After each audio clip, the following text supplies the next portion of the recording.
Thank you, Madam Speaker. I rise to make contribution to this bill and to state at the outset that I support this bill. I also wish to preface my remarks by observing that, generally speaking, the commentary on this bill in the lead-up to this debate has been measured and thoughtful. I say reasonably measured because, as always, the conversation has, at times, been countered by extremes of arguments. Madam Speaker, this bill should not have come as a surprise to Territorians. The public campaigning of the CLP in the lead-up to the last election made it abundantly clear that change was needed. Yet, across the nation, we risk becoming caught in the grips of extremes. On one side, there are those who claim that these changes will somehow bring society itself to its knees. On the other, there are some those who argue the bill does not go far enough. Governments, however, have a responsibility to find the balance, to get on with the job and to chart a course that reflects both fairness and reason.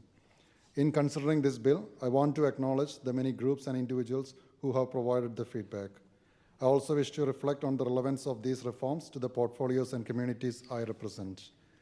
It is clear from the data published in the Northern Territory Anti-Discrimination Commission's recent annual reports that inquiries and complaints have not shifted markedly over time, with disability, sex, and race consistently among the most common basis of complaint. In fact, of 46 vilification complaints since mid-2023, only 3 were accepted by the Commission. The current law sets such a low bar that the Commission is rejecting more than 90% of the complaints under this provision. It is important to note that the government's proposed changes in the 3 key areas of this bill are not expected to alter that data significantly. This is not merely my opinion. To quote directly from the Anti-Discrimination Commission's own fact sheets on this bill, in reference to the vilification provisions under Section 20A, even with the change, the ND still has more progressive vilification laws than much of Australia because it doesn't limit the attributes it applies to. Madam Speaker, it is important to break down the key elements of this bill. The Finocchiaro CLP government is delivering on its election commitment to restore balance to the Anti-Discrimination Act 1992, protecting Territorians from genuine harm while safeguarding freedom of speech, religion, and belief. Territory Labor's 2022 amendments went too far. They blurred the line between unlawful discrimination and ordinary good faith conversation. Our reforms correct that overreach and reaffirm the Territory's enduring values, fairness, free expression, and the right to disagree respectfully. As one of the most diverse communities in Australia, the Northern Territory deserves law that protect against real harm while upholding the rights and freedoms of all Territorians, regardless of background, belief, or identity. Specifically, this bill provides for a number of key reforms, replaces terms such as offend, insult, and humiliate with a clearer, high legal threshold focused on serious harm, makes it unlawful to incite hatred, serious contempt, or severe ridicule based on personal attributes such as race, religion, gender identity, or sexuality. Restores the right of religious schools to employ staff who share their values under transparent written policy. Streamlines the complaints process to reduce duplication and enable faster referral to the tribunal. The Attorney General has already outlined the detail of Section 20A of the Act and the intent for it to adopt an incitement model consistent with the approach in most Australian jurisdictions rather than Labor's harm model.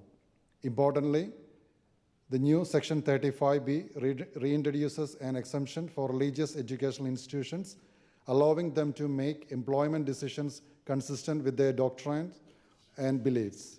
This exemption allows a school to give preference to staff who share the same religion and permits the establishment of conduct expectations aligned with the faith of that institutions.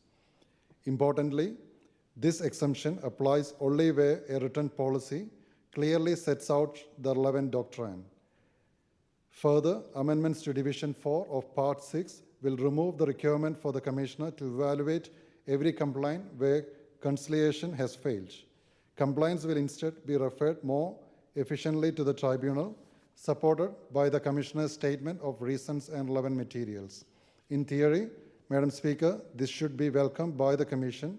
We should realize efficiency improvements in its complaints handling process.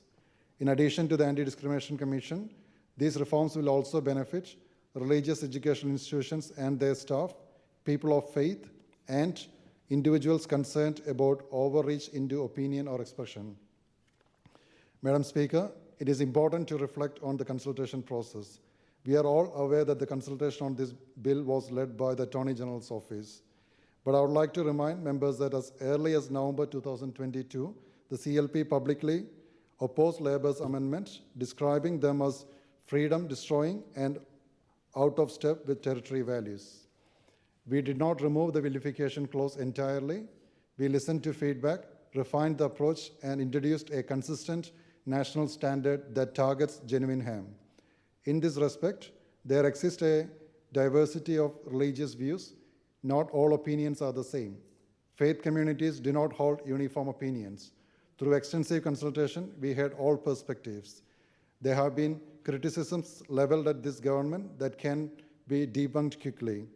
The final provisions represent a balanced middle ground that reflects the values of territory faith-based organizations and schools. Let's not forget, Madam Speaker, that it was this CLP government who took freedom of religion to the election. Faith-based schools were previously forced to employ people whose beliefs did not align with theirs. That was not equality, it was overreach. We are restoring balance as we promised Territorians we would. This is an election commitment achieved. Finally, Madam Speaker, as I described earlier, this bill allows the Anti-Discrimination Commission to remain restorative in nature. We can maintain that approach while strengthening its focus on serious harm. Ultimately, these reforms are about addressing serious harm. That is the standard Territorians expect, and it is the standard bill delivers.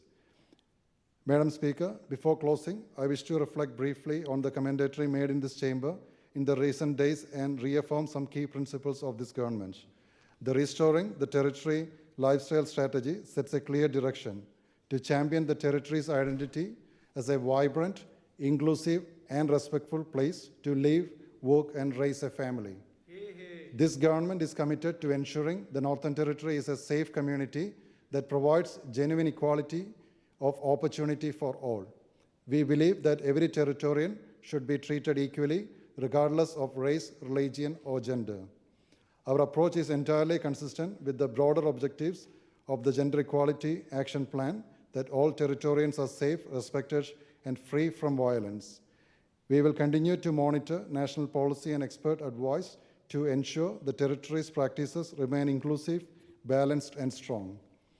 The review of both Disability Action Plan and Multicultural Policy of the Northern Territory is already underway to ensure our policies remain responsive, contemporary, and community-driven. So, Madam Speaker, I just wish to pick on some of the comments from this chamber earlier as well, about the comments that Senator Price made against people from Indian background. And I said this in this chamber a few months ago about my experience during the election campaign from a senior Labour member during the early voting center near Casuarina in Wogaman, when, along with my friends who are Australians of Indian descent, and we were standing and doing the roadside waving, and one person who was putting like a Labour t-shirt, what he said to us about like, don't forget who brought you here. This is the attitude that I clearly refused to take on. And when Senator Price made that statement, she said further about she made it clear what she said, and I don't want to claim or provide any further commentary onto that, but she said she supports targeted migration, and that's what she said. And there was a reference in the context of what it has happened in the previous federal election, and also when it comes to the CLP government's view on the migration, the Chief Minister and Minister Karl made it clear on multiple occasions that we are asking the federal government to increase the lift or cap on the numbers, that we can have more skilled migrants to the territory and to support the shortage of the skilled workforce that we have. So I just want to make it clear. And Senator Price is the senator for the Northern Territory representing, and she's also a member of the Country Liberal Party. So I support her. And I'll call her as a sister, older sister, and when she stands with a decision, with a value, with a conviction, it is my responsibility, I believe, to support her, and I did, and I will do in future as well. And I can say, like, after this occasion, I had met her 3 times in the last couple of months, and it is all on public, because even the reference made by a member for Arafura, that he had seen a photograph, which I put it on my Facebook. So this is information that I am providing out, and I always say to the members of the opposition, rather than tracking us down through the Facebook posts, come and engage with the community when we are out and about as well, because we are not seeing you guys out there. We are attending all these different events, engaging with the multicultural community, engaging with the religious group, engaging with the schools. We are not seeing many people out there. Probably I may see like one member from the opposition once a month or so, and that's it. So probably if you try to engage more with the people in Northern Territory, you may get the feedback as well. That's consistent feedback that we are getting from the community. Please go ahead with the job, and we want the territory to be on a better track. And in closing, I just want to say that this bill delivers on what we said we would do. It demonstrates action, certainty, and balance, protecting freedoms while upholding fairness for all Territorians. I commend this bill to the House. Thank you.